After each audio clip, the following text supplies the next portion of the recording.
जय हिंद दोस्तों, कैसे हैं आप सब। तो आशा करते हैं आप सब अच्छे होंगे, अपने बिहार फायरमैन एग्जाम की तैयारी में लगे होंगे। तो ये जो हम लोग का फायरमैन का सेट है, यह सेट 42 है, आपको 1 से लेकर 41 तक प्रोवाइड कर दिया गया है। यदि आप लोग नहीं देखे हैं तो प्लेलिस्ट में जाइए, उसके लिए अलग से प्लेलिस्ट तैयार कर दिया गया है, वहाँ पर आपको सारे वीडियो मिल जाएंगे। चलिए हम लोग बढ़ते हैं सेट की ओर। यदि इसका PDF चाहिए तो वीडियो के डिस्क्रिप्शन में टेलीग्राम का लिंक दिया गया है, वहाँ से आप लोग टेलीग्राम ज्वाइन करके आसानी से PDF प्राप्त कर सकते हैं। चलिए हम लोग का ये पहला प्रश्न रहा। प्रश्न है कि भारत में प्रति व्यक्ति आय 1867-68 में 20 रुपया थी। पहली बार यह डॉट ने अनुमानित किया था। तो यह किसके द्वारा अनुमानित किया गया था? तो बिल्कुल यह जो अनुमानित किया गया था, दादा भाई नौरोजी के द्वारा अनुमानित किया गया था। राइट आंसर डी हो जाएगा। चलिए अगला प्रश्न हम लोग का दूसरा नंबर है कि निम्न में से कौन सा शासक संगम राज्य या चेर से संबंधित नहीं था। यहाँ पर संगम राज्य या चेर से संबंधित नहीं था, वो कौन सा शासक था? तो नाडियोन था। जो नेडियोन था वो संगम वंश शासक से यह संबंधित नहीं था। ठीक, राइट आंसर ये हो जाएगा। चलिए तीसरा प्रश्न हम लोग का कि निम्नलिखित में से कौन सा राज्य अकबर के साम्राज्य में शामिल नहीं था। अकबर के साम्राज्य में कौन सा राज्य इसमें से शामिल नहीं था?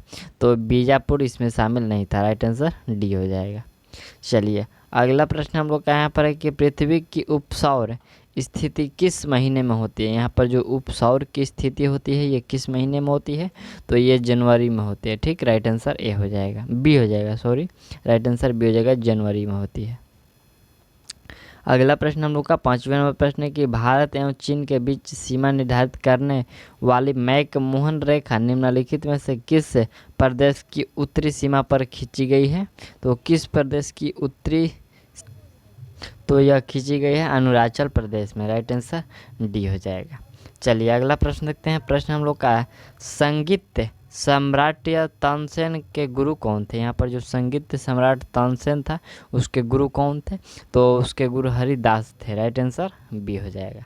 चलिए अगला प्रश्न हम लोग देखते हैं। प्रश्न 7वें नंबर के वस्तु की प्रारंभिक व अंतिम स्थिति के बीच की न्यूनतम दूरी को वस्तु को डॉट कहते हैं। वस्तु को डॉट कहते हैं, तो यह कहते हैं वस्तु को यहाँ पर विस्थापन कहते हैं। राइट आंसर डी हो जाएगा, विस्थापन कहते हैं।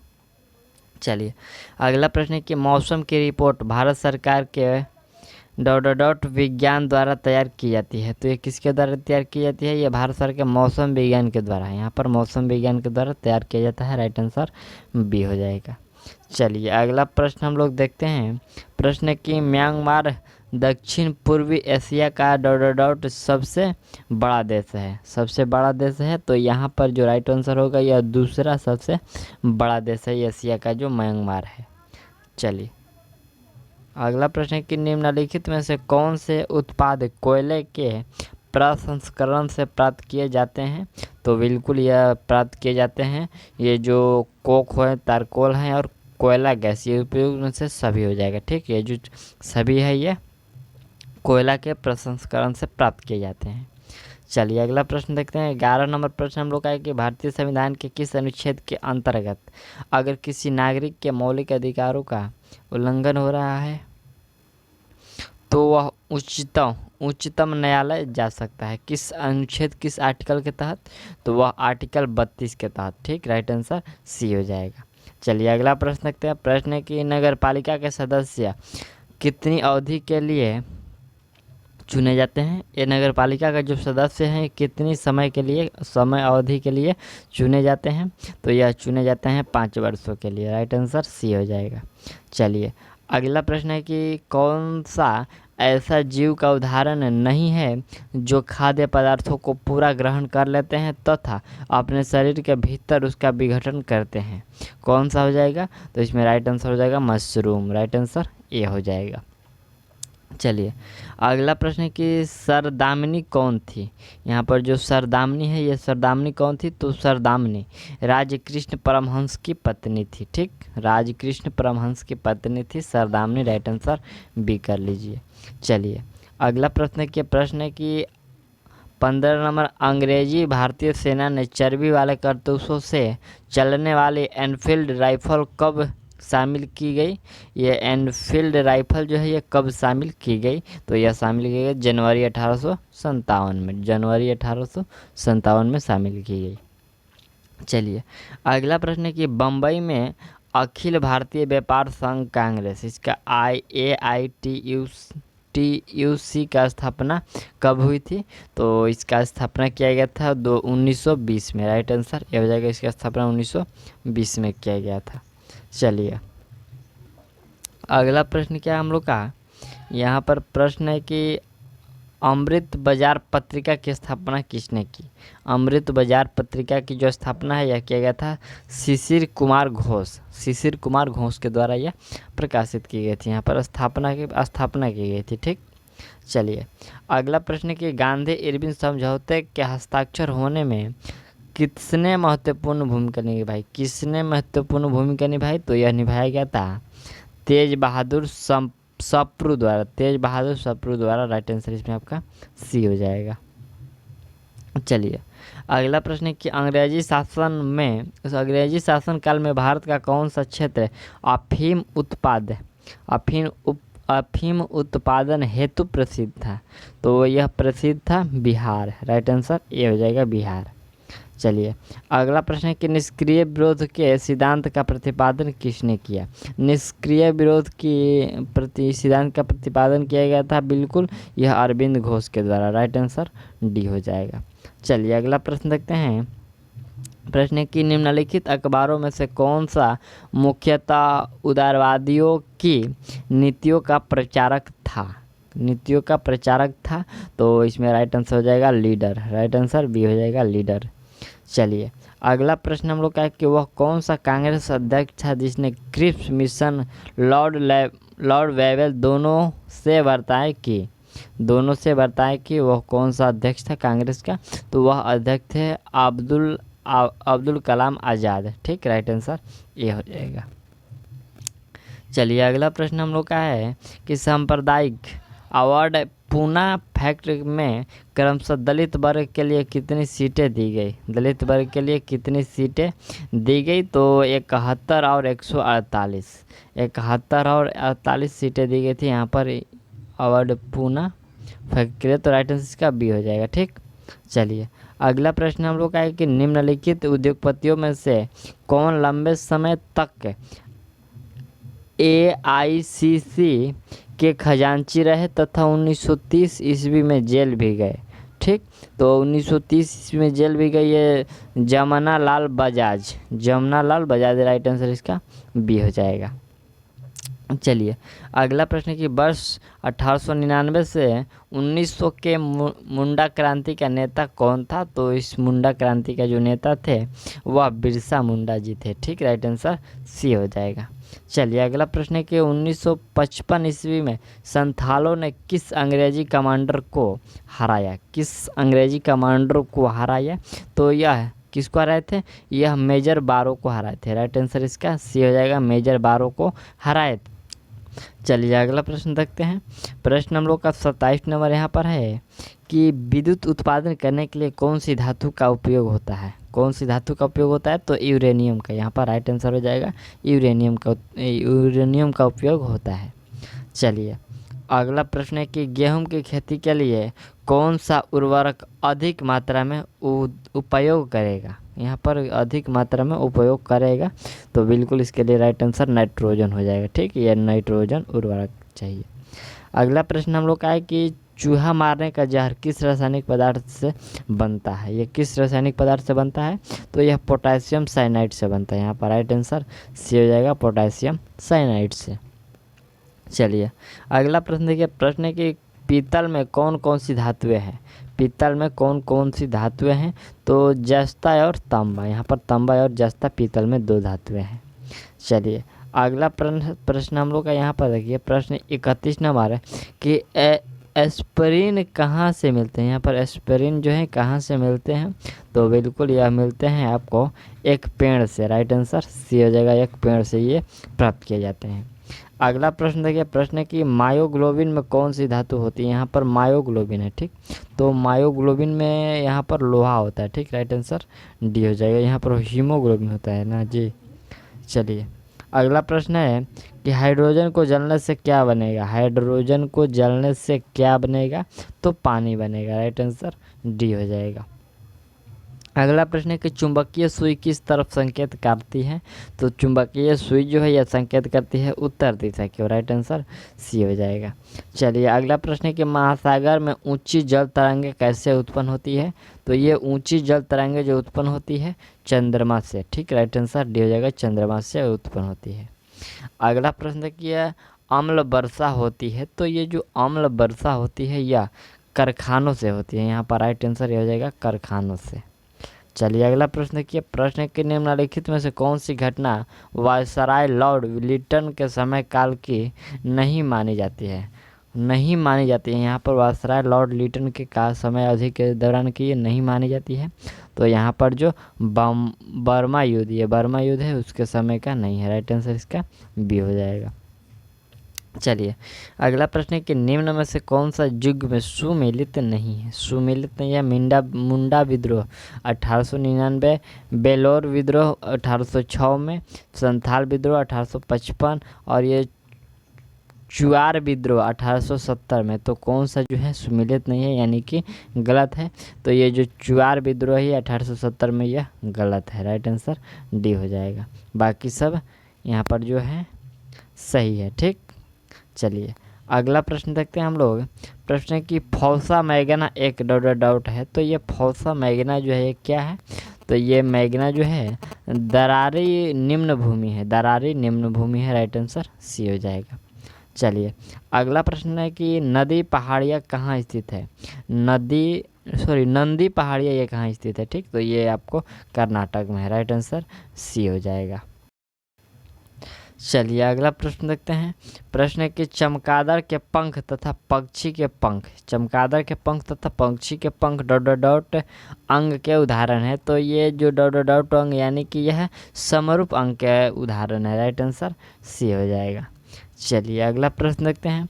प्रश्न है कि किसी तत्व का तुल्यांकी भार तथा संयोजकता का गुणांकफल डॉट के बराबर होता है। किसके बराबर होता है।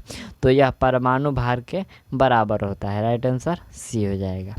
चलिए अगला प्रश्न है कि प्लास्टर ऑफ पेरिस डॉट। तो यहाँ पर प्लास्टर ऑफ पेरिस इसका जो रासायनिक सूत्र होता है CaSO4 और इसके बाद ये इंटू और 2H2 है। इसका जो रासायनिक सूत्र यही होता है। ठीक, चलिए अगला प्रश्न क्या है हम लोग का। यहाँ पर ऐसा नहीं है, यहाँ पर कुछ और ही है। ठीक, यहाँ पर कुछ और है। तो यहाँ पर जो देखिए यहाँ पर तीन स्टेटमेंट दिया गया है। पहला है जल के साथ मिलने पर जिप्सम बना सकती है और दूसरा इसका सूत्र दिया गया है और यहाँ पर सजावट के लिए उपयोग किया जाता है। तो यहाँ पर जो सही होगा, यहाँ जिप्सम जल के साथ मिलने पर ये जिप्सम बनाती है और इसका जो सूत्र है ये है। तो यह दोनों जो है यहाँ पर बी ऑप्शन में सही होगा। ठीक, ये वाला जो है गलत होगा। ठीक, चलिए अगला प्रश्न देखते हैं। प्रश्न हम लोग का है कि भारतीय संसद में कौन सी परिस्थिति में सदन किसी सदस्य का सीट को रिक्त घोषित कर सकता है। किसी सदस्य की सीट को रिक्त घोषित कर सकता है। तो यदि वह सदस्य लगातार 60 दिनों से सदन की सभी सभाओं से अनुपस्थित हो, यानी कि वह सभाओं में नहीं जुटा हो, तो उसको यहाँ पर रिक्त घोषित यानी कि खाली घोषित कर दिया जा सकता है। राइट आंसर ए हो जाएगा इसका। चलिए अगला प्रश्न देखिए। प्रश्न है कि भारत में प्रायः 3 संसदीय सत्र होते हैं। नामतः बजट सत्र, मानसून सत्र तथा एक तीसरा सत्र जो है वो क्या है। तो वह तीसरा शीतकालीन सत्र है। यहाँ पर राइट आंसर सी आ जाएगा, शीतकालीन सत्र। चलिए अगला प्रश्न देखते हैं। प्रश्न यहाँ पर है कि निम्नलिखित में से कौन सा ये यकृत से निकलने पित्तरस का कार्य, पित्तरस यहाँ पर पित्तरस के कार्य हैं। तो यहाँ पर जो राइट आंसर होगा वह हो जाएगा, यहाँ पर 3 और स्टेटमेंट दिए गए। आमाशय से आने वाले भोजन को क्षारीय बनाना, प्रोटीन को अमीनो अम्ल में परिवर्तित करना, तीसरा है वसा को छोटी छोटी गोलियों में खंडित करना। तो इसमें जो राइट आंसर होगा यहाँ पर इनमें 1 और 3 यानी कि यहाँ पर जो पहला और ये तीसरा, ठीक, ये सही है। दूसरा जो है ये गलत है। ठीक, चलिए अगला प्रश्न देखिए। प्रश्न यहाँ पर है कि निम्न में कौन महानदी की सहायक नदी नहीं है। महानदी की सहायक नदी कौन सी नहीं है। तो यहाँ पर हसदेव हसदेव जो है यह महानदी की सहायक नदी नहीं है। चलिए अगला प्रश्न है कि चौरी चौरा किसके लिए विख्यात है? किसके लिए विख्यात है?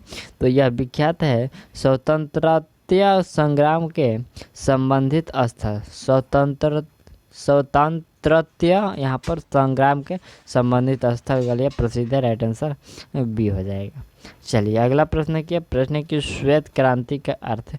तो श्वेत क्रांति का अर्थ है डेयरी का सघन विकास। डेयरी का सघन विकास। राइट आंसर ए हो जाएगा। चलिए अगला प्रश्न कि बम्बई में हुए 1904 ईस्वी के कांग्रेस अधिवेशन की अध्यक्षता किसने की? 1904 के कांग्रेस अधिवेशन की अध्यक्षता किसने की? तो यह किया गया था सर हेनरी कॉटन के द्वारा। राइट आंसर डी हो जाएगा, सर हेनरी कॉटन के द्वारा। अगला प्रश्न देखते हैं। प्रश्न है कि लॉर्ड इरविन के द्वारा सरदा कानून वर्ष ... में पास किया गया था। तो ये सरदा कानून कब पास किया गया था? यह 1930 में पास किया गया था। आपका राइट आंसर ये हो जाएगा, सरदा कानून याद रखिएगा 1930 में।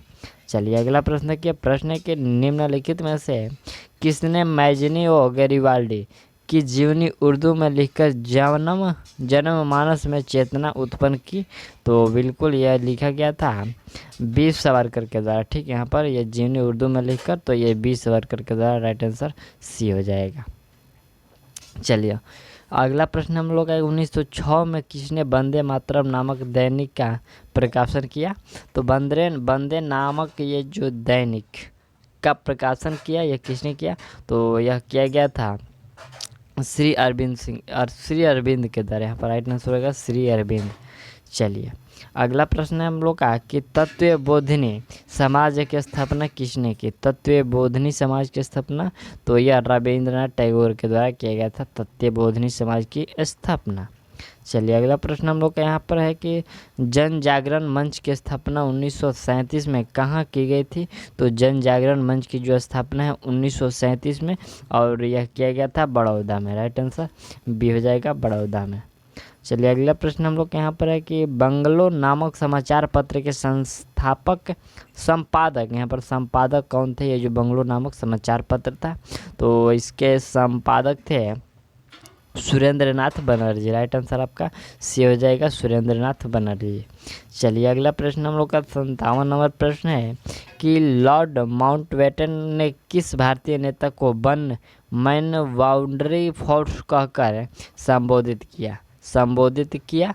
तो यह संबोधित किया गया था महात्मा गांधी को। ठीक, राइट आंसर बी हो जाएगा, महात्मा गांधी को। चलिए अगला प्रश्न है प्रश्न है कि भारत छोड़ो आंदोलन के दौरान पहली समानांतर सरकार कहाँ बनी? पहली समानांतर सरकार कहाँ बनी? तो बिल्कुल यह बनी थी बलिया में। ठीक, राइट आंसर ए हो जाएगा, बलिया में। अगला प्रश्न क्या? प्रश्न का निम्नलिखित में से कौन दूध को दही बनाता है? दूध को दही कौन बनाता है? तो यहाँ पर लैक्टोबैसिलस जो है ये दूध को दही बनाता है। राइट आंसर बी हो जाएगा। चलिए अगला प्रश्न है यहाँ पर कि एंटीबायोटिक होते हैं, तो एंटीबायोटिक जो होते हैं वह दवाई होते हैं। ठीक, राइट आंसर बी हो जाएगा। एक अगला प्रश्न हम लोग का 61 है कि प्राकृतिक कीटनाशक एजाडिरिकटिन प्राप्त होता है? तो यह प्राप्त होता है नीम से। यहाँ पर राइट आंसर याद रखिएगा, नीम से ये प्राप्त होता है एजाडिरिकटिन, यह जो ये कीटनाशक है। अगला प्रश्न है कि भारत में हरित क्रांति के जन्मदाता तो SS स्वामीनाथन। याद रखिएगा SS स्वामीनाथन जो भारत में हरित क्रांति के जन्मदाता थे। चलिए अगला प्रश्न देखिए। प्रश्न यहाँ पर है कि निम्नलिखित में से कौन सी बीमारी पर काबू पा लिया गया है? ठीक, तो यह पा लिया गया है TB पर काबू पा लिया गया है। राइट आंसर ये हो जाएगा। अगला प्रश्न देखिए। प्रश्न है कि चेचक के वैक्सीन को सर्वप्रथम तैयार किया? चेचक को वैक्सीन को जो सबसे पहले तैयार किया गया था, यह तैयार किया गया था डॉक्टर जेनर के द्वारा। ठीक है, यहाँ पर राइट आंसर एडवर्ड जेनर हो जाएगा। राइट आंसर बी कर लीजिए। चलिए अगला प्रश्न हम लोग का है कि आलू है, तो आलू जो है आपका तना है। राइट आंसर बी हो जाएगा, आलू जो है यह तना है। अगला प्रश्न देखिए। प्रश्न है कि निम्नलिखित में से कौन सा वायु प्रदूषक नहीं है? तो वायु प्रदूषक इसमें से कौन सा नहीं है? DDT जो है वायु प्रदूषक नहीं है। अगला प्रश्न हम लोग का है कि आनुवंशिकता के जन्मदाता, आनुवंशिकता के जन्मदाता तो यह मेंडल थे। ठीक है, आपका राइट आंसर डी हो जाएगा, मेंडल। अगला प्रश्न हम लोग का है कि सौर मंदिर भारत के किस राज्य में स्थित है। ये जो सौर मंदिर है भारत के किस राज्यों में स्थित है, तो आपका तमिलनाडु हो जाएगा। राइट आंसर बी कर लीजिए, तमिलनाडु। अगला प्रश्न देखिए, प्रश्न की प्रोकार्योटिक कोशिकाएं निम्नलिखित में से किस प्राणी जगत में पाई जाती है। तो ये किस प्राणी जगत में पाई जाती है, तो आपका ये एनिमेलिया में पाई जाती है। आपका राइट आंसर बी हो जाएगा, ये एनिमेलिया में पाई जाती है। अगला प्रश्न है कि राज्यसभा में कितने लोकसभा निर्वाचन क्षेत्र हैं। तो राज्यसभा नहीं है, यहाँ पर राजस्थान है। ठीक, सॉरी, यहाँ पर राजस्थान में कितने लोकसभा निर्वाचन क्षेत्र हैं, तो यहाँ पर राइट आंसर होगा, इसमें निर्वाचन क्षेत्र जो है 25 है। राइट आंसर बी हो जाएगा। चलिए अगला प्रश्न देखते हैं। ये तो मैथ का प्रश्न है, इसको स्किप करते हैं। मैथ अंग्रेजी के प्रश्नों को स्किप करते हुए हम लोग 91 से प्रश्न देखते हैं हिंदी का। और वह जो प्रश्न है, ये पहला 91 प्रश्न है कि दिए गए वाक्यों में रेखांकित खंड को प्रतिस्थापित करने के लिए सबसे उपयुक्त विकल्प का चयन करें। मुझे अभी अपना गृह कार्य पूरा करने हैं, नहीं तो गुरुजी से डांट पड़ेगी। तो यहाँ पर सीधा सा ये जो रेखांकित किया गया शब्द है, इसी को प्रतिस्थापित करना है, गृह कार्य पूरा करना। गृह कार्य पूरा करें, इसका जो प्रतिस्थापित शब्द होगा वह होगा कि गृह कार्य पूरा करना। यहाँ पर गृह कार्य ये पूरा करना नहीं, बल्कि यहाँ पर करना होगा। ठीक है, आपका राइट आंसर बी हो जाएगा। चलिए अगला प्रश्न हम लोग का यहाँ पर है कि दिए गए शब्दों के पर्यायवाची शब्द का चयन करना। दिए गए शब्दों के लिए पर्यायवाची शब्द, तो विभूति का पर्यायवाची क्या होता है। विभूति का पर्यायवाची शब्द होता है, यहाँ पर है बिल्कुल, यह होता है ऐश्वर्या। राइट आंसर डी हो जाएगा, विभूति का ऐश्वर्या होता है। चलिए अगला प्रश्न है कि रिक्त स्थान को भरने के लिए सबसे उपयुक्त शब्द का चयन करें। सबसे उपयुक्त शब्द का चयन करें। अंग का ... यहाँ पर क्या होगा, है हिस्सा। तो अंग का जो यहाँ पर है, अंग का ... हिस्सा, यहाँ पर जो राइट आंसर होगा आपका, अंग का अर्थ है हिस्सा। अंग का अर्थ होता है यहाँ पर हिस्सा। चलिए अगला प्रश्न है कि सही बरतने वाले शब्द का चयन करना है। यहाँ पर जनमंद जो है वह कौन सा सही है, तो यहाँ पर जो जनमंद है ये बी नंबर ऑप्शन का ये सही है। राइट आंसर बी हो जाएगा। चलिए अगला प्रश्न है हमको 95 यहाँ पर भी, यहाँ पर देखिए प्रश्न के प्रतिस्थापित करना है। ये यहाँ पर वाक्य है, कह रहे हैं कि किसी वस्तु को तब तक नहीं फेंका जाता अब तक उसकी आवश्यकता बनी रहती है। तो यहाँ पर किसी वस्तु को तब तक नहीं फेंका जाता जब तक, यहाँ पर कहाँ क्या हो सकता है, तो यहाँ पर हो सकता है जब तक उसकी आवश्यकता है। यदि किसी वस्तु की आवश्यकता रहती है तो उसको फेंका नहीं जाता, यदि उसकी आवश्यकता खत्म हो जाती है तो उसको फेंक दिया जाता है। ठीक, यही प्रश्न है। राइट आंसर इसका ए कर लीजिए। चलिए अगला प्रश्न है, यहाँ पर इस वाक्य में कोई त्रुटि है। यहाँ पर त्रुटि वाला ये जो शब्द है, ये वाक्य है, इसमें हम लोग का एक त्रुटि खोजना है। वहाँ यहाँ प्रश्न है कि सभी महिलाएं तुम्हारी तरह हिम्मत वाला होती तो गुंडागर्दी की घटनाओं में वृद्धि न होती। यहाँ पर जो गलत शब्द है वह क्या है, तो गलत है कि हिम्मत वाला होती तो, यहाँ पर हिम्मत वाला नहीं बल्कि हिम्मत वाली होती तो यहाँ पर गुंडागर्दी की घटनाओं में वृद्धि न होता। ठीक, यहाँ पर वाली होगा। ठीक, तो इसीलिए इसको गलत कर दिया गया है। चलिए अगला प्रश्न है कि विलोम चुनना है। उत्कृष्ट का विलोम क्या होता है, तो उत्कृष्ट का विलोम निष्कृष्ट होता है। ठीक, निष्कृष्ट राइट आंसर इसका सी हो जाएगा। और अगला प्रश्न यहाँ पर हो कि रिक्त स्थान को भरने के लिए सबसे उपयुक्त शब्द का चयन करें। ज्योति ने एक ... गीत सुनाया, तो उसने एक गीत, यहाँ पर मधुर गीत सुनाया। राइट आंसर बी हो जाएगा, न कि ठंडा होगा या खट्टा या नमकीन, बल्कि यह मधुर होगा। ठीक, चलिए अगला प्रश्न है कि दिए गए शब्दों के पर्यायवाची शब्द का चयन करना है। पुलिन का जो पर्यायवाची शब्द है वह होगा कागार। राइट आंसर डी हो जाएगा, कागार। अगला प्रश्न है कि दिए गए शब्द का विलोम चुनना है। ठीक है, विलोम चुनते हैं। स्तुति, स्तुति का जो विलोम होता है वह निंदा होता है। ठीक, यहाँ पर स्तुति का जो विलोम होगा वह निंदा होता है। राइट आंसर सी हो जाएगा। ठीक, तो ये जो हम लोग का सेट था, यह सेट 42 था और सेट आपको 43 जल्द ही प्रोवाइड कर दी जाएगी। तब तक के लिए थैंक्स, मिलते हैं अगले वीडियो में।